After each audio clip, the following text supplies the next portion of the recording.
एक अमीर खानदान की लड़की को मुझसे प्यार हो गया। मैंने सोचा मैं तो गरीब हूँ तो इसके पापा शादी नहीं करेंगे, पर उन्होंने हमारी शादी करवा दी। मुझे शक हुआ कि मुझ गरीब से आखिर शादी क्यों करवा दी। फिर जब मैं सुहाग रात मनाने गया तो होश उड़ गए, क्योंकि वो लड़की तो लड़की नहीं थी, बल्कि मेरा नाम अमन है। मैं एक गरीब परिवार से बिलोंग करता हूँ। मैंने कॉलेज में एडमिशन लिया था और मेरे स्कूल के भी सारे दोस्त मेरे साथ ही इस कॉलेज में पढ़ रहे थे। इस दौरान कॉलेज में एक नई लड़की ने भी एडमिशन लिया। वह दिखने में बहुत ही ज़्यादा खूबसूरत थी, लेकिन वह बहुत कम बात करती थी। हम सभी लड़के उसे देखकर मोहित रहते थे। मेरे दोस्त तो कहते थे कि ये जिससे भी शादी करेगी वह बहुत ही लकी होगा। धीरे धीरे हमें पता चला कि वह लड़की सिर्फ खूबसूरत ही नहीं, बल्कि हद से ज़्यादा अमीर भी है। पहले तो मैं सोच रहा था कि मैं उससे दोस्ती करने की कोशिश करूँगा, लेकिन जब मुझे ये पता चला कि वह इतनी अमीर है, तब मैंने अपनी कोशिश छोड़ दी, क्योंकि इतनी अमीर लड़की मेरे जैसे गरीबों को तो घास भी नहीं डालेगी। इन दिनों मैं थोड़ा सा परेशान रहता था, क्योंकि मेरे घर में पैसों की कमी के कारण कोई भी चीज़ ठीक से हो नहीं पा रही थी। मेरे माँ बाप को मेरी नौकरी की बहुत जल्दी थी, लेकिन नौकरी पाना कितना मुश्किल है ये तो मैं ही समझता था। नौकरी की टेंशन मुझे अंदर ही अंदर खाए जा रही थी। मैं यही सोचता था कि जैसे ही पढ़ाई पूरी होगी वैसे ही मुझे नौकरी ढूंढने के लिए दर दर की ठोकरें खाना पड़ेगा। लेकिन उसके बावजूद भी ये ज़रूरी नहीं कि मुझे एक अच्छी नौकरी मिल ही जाए। यही सब सोचकर मैं बहुत परेशान रहने लगा था। दोस्तों के साथ भी हम यही बैठकर डिस्कशन करते कि यार एक अच्छी नौकरी आखिर कैसे मिल पाएगी, क्योंकि अब तो इतनी ज़्यादा जनसंख्या हो चुकी है कि अच्छी नौकरी की कतार में बहुत लंबी लाइन लगी हुई है। इस दौरान मेरी बुआ के बेटे की शादी का कार्ड आया, तो हम सब परिवार सहित उस शादी में शामिल होने के लिए गए। जब मैं वहां पहुंचा तो मुझे पता चला कि मेरे बुआ के बेटे ने तो बहुत ही लंबा हाथ मारा है। वह जिस कंपनी में नौकरी कर रहा था, उसने उसी कंपनी के बॉस की बेटी को पटा लिया और आज खुद उस कंपनी का मालिक बन बैठा है। बुआ तो अपने बेटे की तारीफ करते थक ही नहीं रही थीं। वहाँ पर बाकी सब भी यही कह रहे थे कि वैसे तो जिंदगी भर ये नौकरी ही करता और हजारों में ही कमा पाता, लेकिन इसने तो बड़ा ही लंबा हाथ मारा है। इसे ही तो दिमाग कहते हैं। अब देखो, कहाँ पहले नौकरी कर रहा था और कहाँ अब खुद बॉस बन चुका है। ये सारी बातें सुनकर मेरी मम्मी भी मुझसे कहने लगीं, काश मेरे बेटे को भी कोई ऐसी ही लड़की मिल जाए तो कितना अच्छा रहे। मैं सोचने लगा, मेरी ऐसी किस्मत कहाँ जो इतनी अमीर लड़की मेरे हिस्से में आ जाए। लेकिन ये तरीका है तो बहुत ही अच्छा, क्योंकि तुम कितनी भी मेहनत कर लो, कितना भी पैसा कमा लो, लेकिन कुछ ही सालों में इतने अमीर नहीं बन पाओगे। पर अगर तुमने एक अमीर खानदान की लड़की से शादी कर ली तो कुछ महीनों में ही तुम्हारी किस्मत पलट जाएगी और तुम करोड़पति हो जाओगे और पूरी संपत्ति पर भी राज करोगे। शादी के बाद हम सब लोग वापस लौट आए। उसके बाद मैं भी कॉलेज जाने लगा। कुछ ही दिनों बाद हमारे टीचर्स ने हमें कुछ असाइनमेंट दिए जो दो लोग साथ मिलकर कंप्लीट करते। उसके बाद हम लोगों के जोड़े बना दिए गए और मैं ये देखकर हैरान रह गया कि मेरा जो दूसरा पार्टनर था वह और कोई नहीं, वही लड़की थी। उस लड़की का नाम जब मेरे पार्टनर के रूप में अनाउंस किया गया तो मेरे मन में लड्डू ही फूटने लगे थे। उस वक्त मैं इतना खुश हुआ जिसे मैं शब्दों में बयां नहीं कर सकता। मैंने सोचा, वैसे तो आज तक इससे मेरी कभी कोई बात नहीं हुई, लेकिन अब तो खूब बातें करने का मौका मिलेगा और शायद घूमने फिरने का भी मिल जाए। जैसे ही सारी चीज़ें निपटी, मैं तुरंत ही लपक कर उस लड़की के पास गया और मैंने उससे कहा कि मैं आपका पार्टनर बनाया गया हूँ। उसने बड़े ही धीरे और मीठे अंदाज में कहा, जी मैं जानती हूँ, मैं तो उसकी बोली सुनकर ही दिल हार बैठा। इतनी सुंदर लड़की और इतनी प्यारी आवाज़। मैंने उससे उसका नाम पूछा तो उसने कहा कि उसका नाम प्रीति है। उस दिन के बाद से मेरी और उसकी खूब बात होने लगी। हमने एक दूसरे का नंबर भी ले लिया और हम अपने असाइनमेंट पर जोर शोर से काम करने लगे।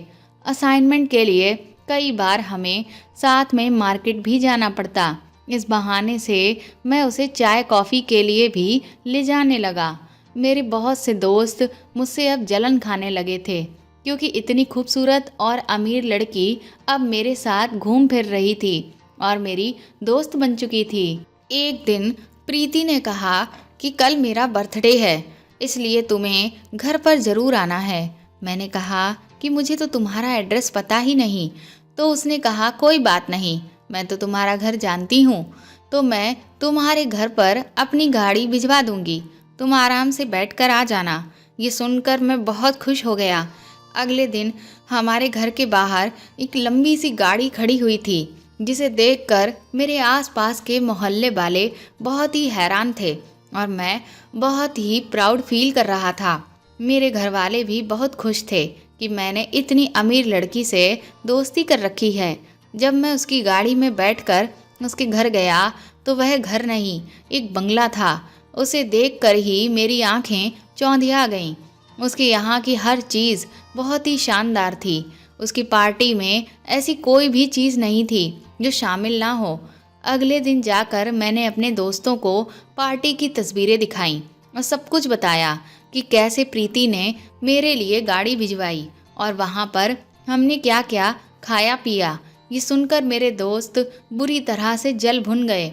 बोले कि तूने तो बड़ा ही लंबा हाथ मारा है। मैंने कहा देख यार, ऐसे मत बोल, वह मेरी दोस्त है। तो कहने लगे कि चल ठीक है, बात तो तेरी सही है। अगर असाइनमेंट में वह तेरी पार्टनर ना बनती तो वह तेरी दोस्त भी ना होती। असाइनमेंट अब पूरा हो चुका था, लेकिन मेरी और प्रीति की मुलाकातें अब भी हो रही थीं। हमें एक दूसरे का साथ बहुत पसंद आने लगा था। धीरे धीरे प्रीति की दोस्ती मेरे बाकी के दोस्तों से भी हो गई। अब मेरे फ्रेंड सर्कल में प्रीति भी शामिल हो चुकी थी। हम जब भी कहीं जाते तो सब साथ ही घूमने फिरने जाते। धीरे धीरे मुझे अब एहसास होने लगा था कि मुझे प्रीति से प्यार हो गया है, लेकिन उससे अपने प्यार का इजहार करने में मुझे बहुत डर लग रहा था। मुझे समझ ही नहीं आ रहा था कि मैं उसे कैसे कहूँ। दूसरा, अगर उसने इनकार कर दिया तो फिर क्या होगा। इस बारे में मैंने अपने खास दोस्त अजय से बात की तो उसने कहा कि देख, तू डर मत, वह अच्छी लड़की है। वह गरीबी और अमीरी इन सब चीज़ों में बिलीव नहीं करती है। वह तेरे प्यार को ज़रूर समझेगी। मैंने कहा हो सकता है वह समझ ले, लेकिन उसके मम्मी पापा तो नहीं समझेंगे। क्या वह हमारी शादी होने देंगे? ये सुनकर अजय भी टेंशन में आ गया। वह बोला बात तो तेरी ठीक है, लेकिन फिर उसने कहा कि वह सब बात की बातें हैं, पहले तू प्रीति से अपने प्यार का इजहार तो कर। अजय ने मुझे बहुत हिम्मत दी, जिसकी वजह से अगले दिन मैंने हिम्मत जुटाकर प्रीति के सामने अपने प्यार का इजहार कर दिया।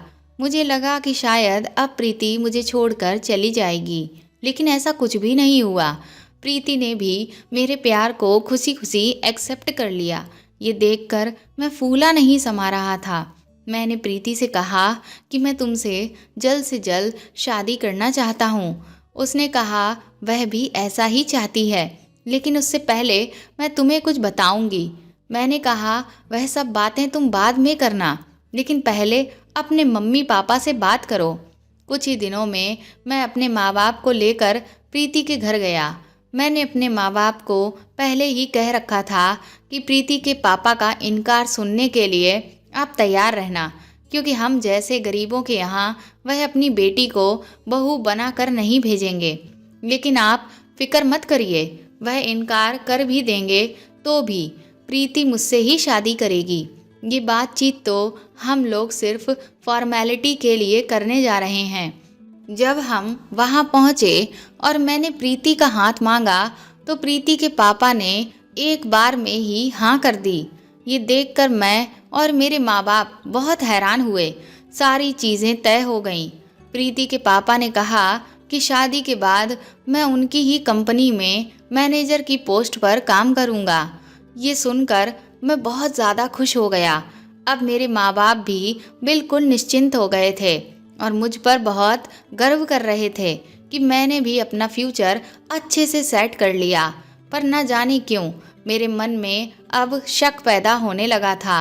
मैं बार बार यही सोच रहा था कि प्रीति के पापा ने एक बार भी इस रिश्ते से कोई ऐतराज नहीं किया। आखिर क्यों? दूसरा, प्रीति के पापा को शादी की बहुत ज़्यादा ही जल्दी थी। उन्होंने एक हफ्ते के अंदर ही सारी चीज़ें करना तय कर दिया। इतनी जल्दबाजी देखकर मुझे अब और भी ज़्यादा शक होने लगा था। इधर प्रीति मुझे बार बार मिलने को कह रही थी क्योंकि उसे मुझे कुछ बताना था, पर मैं अपने घर में शादी की तैयारी करने वाला अकेला ही था, तो इतना समय ही नहीं निकाल पा रहा था कि मैं प्रीति से मिल सकूं। लेकिन प्रीति का कहना यही था कि शादी से पहले मैं तुम्हें जो बात बताना चाहती हूँ वह बहुत ज़रूरी है। मैंने कोशिश तो पूरी की, पर मैं उससे मिल भी ही नहीं पाया। लेकिन मैंने सोचा कि जो भी बात है वह प्रीति मुझे शादी के बाद भी बता देगी, तो भी उसमें क्या हर्ज है। एक तरफ मैं शादी को लेकर बहुत खुश था क्योंकि मेरी लाइफ अब सेट हो चुकी थी, पर दूसरी तरफ मेरे मन में थोड़ा थोड़ा शक भी आ जाता था। खैर, 2 दिन बाद मेरी और प्रीति की शादी हो गई और आज मेरी सुहाग रात थी। मैं बहुत ज़्यादा खुश था। मैं कमरे के अंदर गया तो कमरा बहुत ही खूबसूरती से सजाया गया था और प्रीति तो किसी राजकुमारी से कम नहीं लग रही थी। मैंने उसका घूंघट उठाया और उसके बाद अपने प्यार की शुरुआत की। लेकिन इस सबके कुछ देर बाद जो सच मेरे सामने आया उसे देखकर तो मेरे होश ही उड़ गए। मैं बुरी तरह से घबरा गया, पसीना पसीना हो गया। मैंने कहा, प्रीति, मैं तो तुम्हें लड़की समझता था और तुम हो भी इतनी सुंदर, लेकिन तुम तो। प्रीति ने जब मुझे घबराया हुआ देखा तो मुझे समझाने लगी और बोली, अमन, मैं तुम्हें शादी से पहले यही सब बताना चाहती थी। मैंने कहा, तुमने मुझे धोखा दिया है, तुमने मेरी ज़िंदगी खराब कर दी है, मुझे अब तुमसे नफरत हो रही है। प्रीति ने कहा कि तुम पहले मेरी पूरी बात तो सुनो। लेकिन उस वक्त मुझे इतना गुस्सा आया कि मैंने उसी वक्त प्रीति को छोड़ने का फैसला कर लिया। वह मुझे बार बार रोक रही थी और समझाने की कोशिश कर रही थी, लेकिन मैंने उसकी एक भी ना सुनी और उसी रात मैं अपने घर वापस लौट आया। घर आकर मैंने अपने माँ बाप को प्रीति की पूरी सच्चाई बता दी तो वह भी हैरान रह गए। कुछ ही दिनों बाद मैंने प्रीति को तलाक दे दिया। अब मैं अच्छे से समझ चुका था कि इसीलिए प्रीति के पापा मुझसे शादी करने के लिए एक बार में ही राजी क्यों हो गए थे। मेरे सभी दोस्तों ने मेरे और प्रीति के तलाक की वजह पूछी तो मैंने उन्हें गोल मोल सा जवाब देकर कह दिया कि हमारे बीच पट नहीं रही थी, बस इसीलिए तलाक दे दिया। इधर धीरे धीरे समय बीतने लगा और मैंने दूसरी शादी कर ली और एक कंपनी में नौकरी करने लगा। लेकिन अब मैं बहुत ज़्यादा फ्रस्ट्रेटेड रहता था क्योंकि मेरी तनख्वाह बहुत अच्छी नहीं थी और मैं यह नौकरी छोड़ भी नहीं सकता था क्योंकि बड़ी ही मुश्किल से मुझे ये नौकरी मिल पाई थी। दूसरा, घर में मेरी पत्नी मुझसे हर दिन किसी न किसी बात को लेकर झगड़ा करती रहती थी। हमारे बीच प्यार का नामो निशान तक नहीं था। हम एक दूसरे की शक्ल देखते ही चिढ़ जाते थे। मैं घर से इतना ज़्यादा फ्रस्ट्रेटेड रहने लगा था कि घर न जाने के बहाने ढूंढता रहता था। पूरी तरह से अपनी ज़िंदगी से हताश और निराश हो चुका था। कई बार तो मैं अपने आप को कोसता कि मैंने इस लड़की से शादी करने का फैसला आखिर लिया ही क्यों। एक दिन अचानक से मेरे दोस्त अजय का मेरे पास फ़ोन आया। उसने मुझसे कहा कि वह शादी कर रहा है और मुझे भी उसकी शादी में ज़रूर आना है। उसने हमारे ग्रुप के सभी लोगों को भी बुलाया है, तो हम सभी का एक गेट टुगेदर भी हो जाएगा। मुझे उसकी बात ठीक लगी क्योंकि जो सुकून मुझे अपने दोस्तों के साथ मिलता था वह अब कहीं भी नहीं है। मेरी खुद की निजी ज़िंदगी तो पूरी तरह से जहन्नम बन चुकी थी। मैं भी अक्सर अपने दोस्तों को याद करता था और आज अजय ने मुझे अपनी शादी में बुलाकर बहुत बड़ी खुशी दे दी थी। मैंने उससे कहा कि मैं तेरी शादी में ज़रूर आऊँगा। मुझे भी यहाँ से जाने का एक मौका चाहिए था। सोचा कम से कम कुछ दिन ही सही सुकून के तो जीऊँगा और पुरानी यादें भी ताज़ा हो जाएंगी। लेकिन मेरे दिमाग में एक बात आई कि क्या अजय ने प्रीति को भी बुलाया होगा। मैंने सोचा कि मुझे नहीं लगता कि प्रीति अजय की शादी में आएगी, क्योंकि उसे भी ये बहुत अच्छे से पता होगा कि मैं अजय की शादी में जाऊंगा तो वह मुझे वहाँ पर फेस नहीं कर पाएगी। और ये ज़रूरी भी तो नहीं कि अजय ने प्रीति को शादी में बुलाया ही होगा। उसे भी तो पता है कि मेरा प्रीति से तलाक हुआ था, तो वो ऐसा शायद ही है जो करे। मैंने अजय की शादी की कुछ शॉपिंग की और तैयारी करके जाने लगा। इधर मेरी बीवी इस बात को लेकर भी मुझसे झगड़ा कर रही थी, लेकिन उस दिन मैंने उससे कुछ भी नहीं कहा। मैंने सोचा कौन अपना मूड खराब करे और चुपचाप अपना सामान लेकर निकल गया। जब मैं शादी में पहुंचा तो वहां अपने सारे दोस्तों से मिलकर मैं बहुत खुश हो गया। ऐसा लगा कि जैसे मेरे जीवन में फिर से बाहर लौट आई। हम सब ने अपनी पुरानी यादें ताज़ा की। अजय ने वहाँ बहुत अच्छे इंतजाम कर रखे थे, कुछ समय के लिए ही सही, लेकिन मैं अपनी शादीशुदा ज़िंदगी को पूरी तरह से भूल चुका था। शाम को जल्दी जल्दी तैयार होकर हम लोग अजय की शादी में पहुंच गए। वहाँ का इंतजाम देखकर तो हम लोगों की आंखें फटी की फटी ही रह गईं। मेरा एक दोस्त कहने लगा कि इंतजाम तो बेहतर होंगे ही, तुझे नहीं पता है अजय ने बहुत लंबा हाथ मारा है। किसी बहुत बड़े बिजनेसमैन की बेटी है जिससे वह शादी कर रहा है। मैंने जब ये सुना तो मुझे मन में थोड़ी निराशा हुई। सोचा ये मौका तो मेरे हाथ भी आया था, लेकिन मेरी फूटी किस्मत। मुझे तो लड़की की जगह ये सोचकर मैं दुल्हन की एंट्री की तरफ ध्यान देने लगा। लड़की की एंट्री भी इतनी अच्छी हो रही थी, ऐसा लग रहा था जैसे कहीं की राजकुमारी आ रही हो। हम सभी दोस्त लड़की का चेहरा देखने के लिए बुरी तरह से बेताब थे। तभी जैसे ही लड़की की पहली झलक मैंने देखी, मेरे तो पैरों तले ज़मीन ही खिसक गई। मुझे ऐसा लगा जैसे मुझे चक्कर आ गया। उस वक्त सिर्फ मैं ही हैरान नहीं था, मेरे सारे दोस्त भी भौचक्के रह गए और एक दूसरे का मुंह देखने लगे। फिर हम सब एक साथ उस लड़की का नाम बोले, प्रीति। इसके बाद वह सब कहने लगे कि ये तो हमने सोचा ही नहीं था। सोचा तो ऐसा मैंने भी नहीं था। वह सब तो थोड़ी देर हैरान रहकर खुश होने लगे कि चलो कोई बात नहीं, जिसे जो पसंद हो। लेकिन असलियत क्या थी ये तो मैं ही जानता था। मैंने कहा अजय ऐसा कैसे कर सकता है? क्या उसका दिमाग खराब हो गया है? उसे शादी करने के लिए प्रीति ही मिली। तो वह सब मुझे समझाने लगे कि देख यार, तेरा और प्रीति का तलाक तो बहुत पहले हो चुका है ना, तो अब तुझे इस सब से क्या लेना देना, तू छोड़ उस बात को। मैंने कहा मैं उस बात को कब का छोड़ चुका हूँ, लेकिन तुम्हें नहीं पता कि मैंने प्रीति को तलाक क्यों दिया था। तो वह कहने लगे कि तेरी और प्रीति की नहीं बनी, इसका मतलब ये नहीं कि अजय और प्रीति की भी नहीं बनेगी। मैंने कहा तुम सबको अभी सच्चाई नहीं पता है। मैंने प्रीति को तलाक इसलिए नहीं दिया था कि मेरी और प्रीति की नहीं बनी। तो वह कहने लगे कि तो फिर असली वजह क्या थी? जब मैंने असली वजह उन लोगों को बताई तो वह भी दंग रह गए। फिर वह कहने लगे कि हमें अब अजय को इस शादी से बचाना होगा। उस बेचारे के साथ भी धोखा हो रहा है, उसे प्रीति की सच्चाई बतानी होगी, नहीं तो तेरी तरह उसकी भी जिंदगी खराब हो जाएगी। हम तुरंत ही अजय के पास पहुँचे, लेकिन तब तक वरमाला का कार्यक्रम शुरू हो चुका था। अब हमें ना चाहते हुए भी ये सारे कार्यक्रम निपटने का इंतज़ार करना था। जैसे तैसे हमने वह समय काटा और सब कुछ होते ही जब फेरों की तैयारी पंडित जी करने लगे, हम तुरंत ही अजय को खींचकर अपने साथ एक कमरे में ले आए। मेरे सारे दोस्त एक साथ उस पर टूट पड़े कि अजय तेरे साथ धोखा हुआ है। वह तो अच्छा हुआ कि अमन ने हमें समय से सब कुछ बता दिया। तुझे प्रीति की सच्चाई नहीं पता है, लेकिन अमन को उसकी सच्चाई पता थी, इसीलिए अभी इस शादी से इनकार कर दे, नहीं तो तेरी जिंदगी खराब हो जाएगी।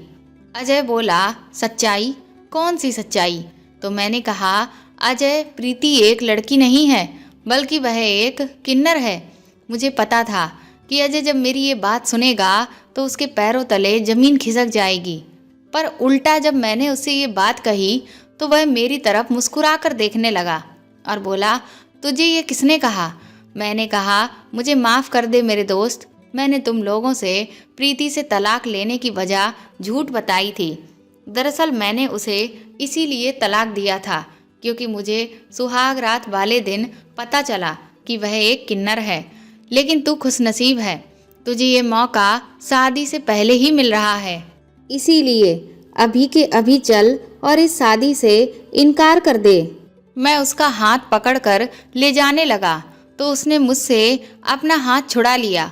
वह बोला, मैं प्रीति से ही शादी करूँगा, मैं उससे प्यार करता हूँ और वह भी मुझसे प्यार करती है। मैंने कहा, तू पागल हो गया है, तू एक किन्नर से शादी करेगा? तो कहने लगा, शादी हम इसलिए करते हैं ताकि हमें एक अच्छा जीवन साथी मिल सके, जो हमारे सुख दुख में हमारा साथ दे, हमारी हर अच्छी बुरी चीज़ को समझे, जिसके साथ रहने से हमें सुकून मिले, जो मुझे प्रीति से मिलता है। मैंने कहा, और शारीरिक सुख? तो कहने लगा, शारीरिक सुख तो कुछ दिनों तक ही रहता है, उसके बाद ख़त्म। और बहुत से लोग तो अपने पार्टनर के साथ बहुत सुखी होते हैं, लेकिन फिर भी दूसरी जगह ये सुख ढूंढ रहे होते हैं, तो उनका क्या? सिर्फ वही सुख ही सब कुछ होता है। उस सुख के चक्कर में आकर बहुत से लोग बिना सोचे समझे यूं ही शादी कर लेते हैं, लेकिन जब उनकी ज़िंदगी से सुकून चला जाता है ना, तो वह शारीरिक सुख भी उन्हें बिल्कुल पसंद नहीं आता, क्योंकि आए दिन के झगड़ा हो रहे होते हैं। दुनिया को दिखाने के लिए पति पत्नी जरूर होते हैं, लेकिन एक दूसरे को फूटी आंख भी नहीं भाते। इसीलिए एक शादीशुदा जीवन में सबसे ज़्यादा ज़रूरी होती है अंडरस्टैंडिंग और प्यार, जो मेरे और प्रीति के बीच में है। तो मेरे लिए प्रीति से बेहतर पार्टनर कोई नहीं हो सकता। अजय की ये बात सुनकर मुझे मेरी शादीशुदा ज़िंदगी याद आ गई। मैं सोचने लगा, बात तो ये ठीक कह रहा है, मेरी पत्नी के साथ मेरी अंडरस्टैंडिंग बिल्कुल भी नहीं है, तो ना तो हमारे बीच मानसिक सुकून है, ना ही शारीरिक। मैंने कहा, देख अजय, मैं जानता हूँ तो उससे प्यार करता है, लेकिन ये सब कुछ दिन बाद ही ख़त्म हो जाएगा। तो अजय कहने लगा, तेरे लिए ख़त्म हो गया होगा, लेकिन मैं प्रीति से सच्चा प्यार करता हूँ। तेरा प्यार उसके लिए सिर्फ उसके शरीर तक ही सीमित था, इसीलिए एक रात में ही हवा हो गया। और तेरी जानकारी के लिए मैं बता दूँ कि प्रीति एक किन्नर नहीं बल्कि लड़की ही है। ये सुनकर हम सभी दोस्त हैरान रह गए। फिर वह कहने लगा कि तू अपनी ख्वाहिशों में इतना अंधा हो चुका था कि तूने प्रीति की एक बात भी नहीं सुनी। तू कहता था ना कि तू उसे सच्चा प्यार करता है, क्या यही था तेरा सच्चा प्यार? तूने उसे एक पल को भी नहीं समझा। वह तुझे बार बार कहती रही कि वह तुझे कुछ बताना चाहती है, लेकिन तूने उसकी एक ना सुनी। वह उस रात तुझे यही कहना चाहती थी कि कुछ दिनों बाद ही उसका ऑपरेशन हो जाएगा और सब कुछ ठीक हो जाएगा, लेकिन तुझे कुछ महीनों के लिए धैर्य रखना होगा।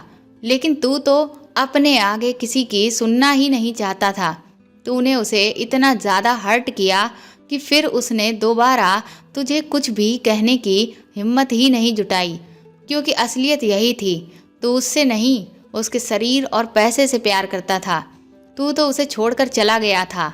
उस वक्त प्रीति बिल्कुल अकेली हो गई थी, तब मैंने उसका साथ दिया था और मुझे उसी वक्त उसकी सच्चाई पता चल चुकी थी। लेकिन जब मुझे उससे प्यार हो गया तो मैंने उससे शादी करने की इच्छा जताई, तो उसने कहा कि मैं अब एक बार फिर से वही सब बर्दाश्त नहीं कर सकती। मैंने कहा, मैं अमन के जैसा नहीं हूँ, मुझे इससे कोई फ़र्क नहीं पड़ता, मुझे तुम्हारे साथ सुकून मिलता है, तो बस मुझे उसी से ही मतलब है। लेकिन प्रीति की इच्छा थी कि उसकी और मेरी शादी तभी हो जब सारी चीज़ें सेट हो जाएं, इसीलिए हमारी शादी में इतना समय लग गया। लेकिन तब तक मैंने अपने प्यार की खातिर धीरज रखा। अजय की ये बातें सुनकर मेरे बाकी के दोस्त अजय से कहने लगे, तू सच में बहुत ही अच्छा इंसान है। तूने तो आज हमारी आंखें ही खोल दी, हमारे सोचने का नज़रिया ही बदल दिया।